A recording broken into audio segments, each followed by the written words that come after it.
Good evening, ma'am. My name is Abdul Muqtadir Barlaskar. I am LLM 4th SEM student. My roll number is 08. And today topic of my presentation is police and human right. In this presentation, we will cover total 6 topics. First is police and human right and introduction. Number 2 is concept of human right. Number 3 is power of police in criminal judicial system. Number 4 is human right and police. Number 5 is national law regarding police and human right. And number 6 is conclusion and observations. So let us start the presentation from the introduction of police and human right. The basic aim of law is to establish a conflict-free society, to train the man and woman to live in a peace and harmony. To establish a conflict-free society, the law enforcement agencies, especially the police, play a vital role in the implementation of law and order as directed by the Constitution, executive, legislature or judiciary. Considering the significant role that police in the promotion and protection of human rights, an attempt is made to study the concept of human right, power of police, relationship between human right and police through various national and international instruments. The next topic is the concept of human right. The basic philosophy of human right in the beginning is to protect the dignity of human being and to promote their life and liberty, to do justice without any diversion from the principle of law. The definition of human right covers all persons, which include the legal persons. Internationally, states being following international laws and entered into various agreements to carry their obligation as protector of human rights of their citizens. To carry out the vision of United Nations, the state would enforce the right of citizens with the assistance of law enforcement agencies, which in return play an important role to implement it on ground.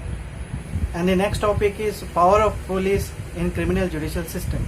In a society, the main object and aim of law is to prevent conflict and prepare the society for progressive development. Hence, to implement this, state empower the police to enforce law and order. This means the law enforcement officers, especially police, are given enormous power. Police are empowered with a vast number of power. They are generally warning, ordering, identification, investigation, summon, arrest, detention, movement of restriction in a certain area or building, raid on a private places of individual, search and seizure, collection of evidence, disaster management duties, intelligence and security, traffic duties, protection of weaker section, cyber crime, drug trafficking, enforcement of social legislation, using scientific and other methods to extract evidence as per the order of judiciary. In exercise of this power, police have number of obligations to protect and promote human rights by enforcing minimum use of force. However, for various reasons, police violates human rights and citizens look at them with fear. In order to prevent such misuse of power, a number of measures are adopted to prevent such misuse and to guide the police. Human right and police. So first we will see the international scenario. In order to protect and promote the human right of the individual across the globe, the United Nations adopted a number of documents to guide the state. Among the various documents that deal with human rights are Universal Declaration of Human Rights. The document that specially concerned with the police are Declaration and on the protection of all persons from being subjected to torture and others.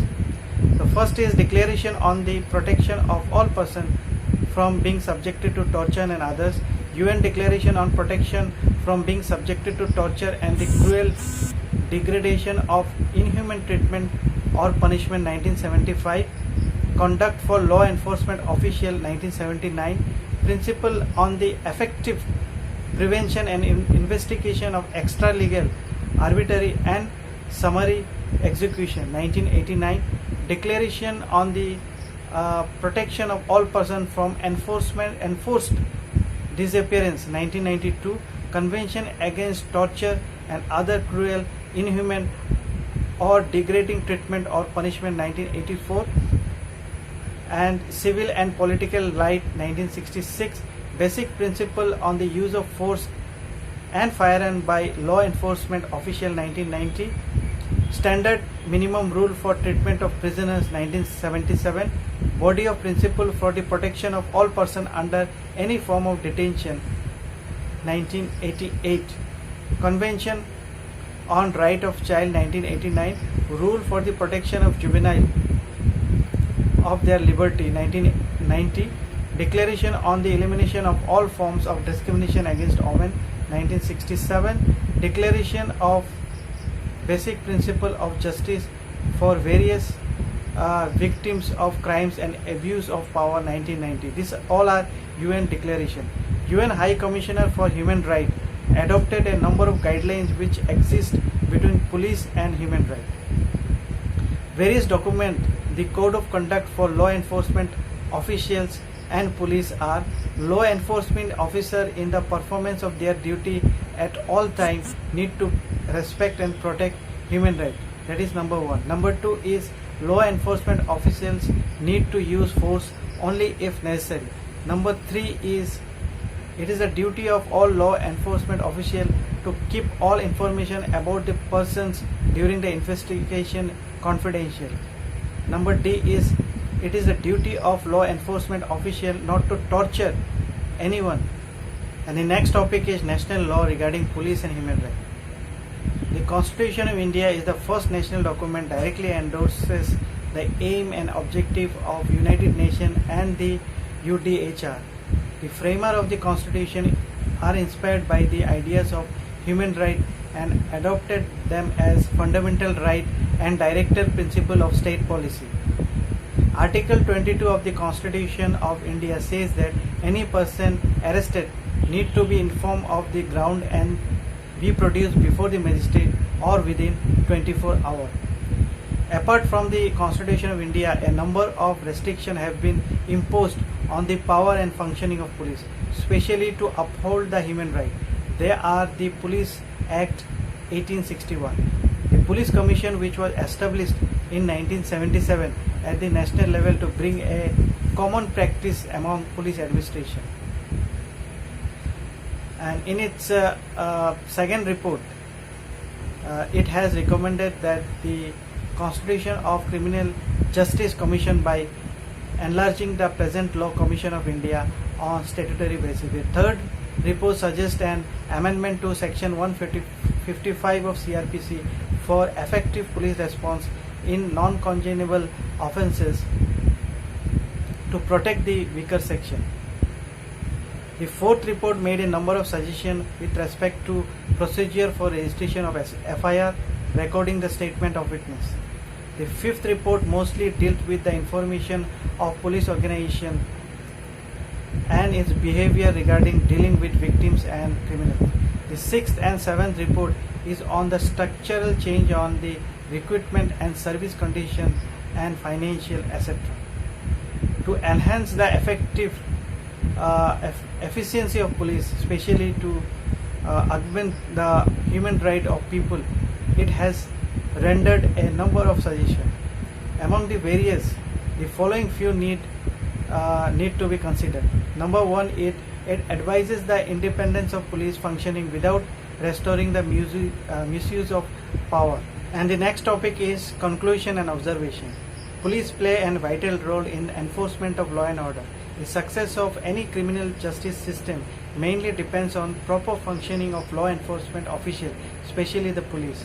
The best practice adopted by the police, especially considering all sections of public which include accused and victims, have right and they need to augment it to the maximum extent without any deviation while discharging their power and functions.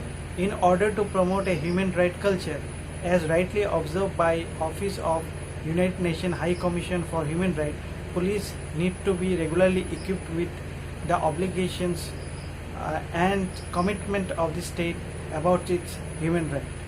Human right standard be made part of manuals of police and it should apply. The excessive interference of higher official political bosses need to be avoided. In any legal system, the ultimate responsibility lies on the law enforcement officers and especially the police, who would play a vital role in the booming of human rights. Thank you very much, madam, for giving us an opportunity for making a video presentation. Though this is a first time experience for all of us, hopefully we will make much better video in future too. So wish you all the best in this pandemic. Stay safe. Thank you very much. Good night.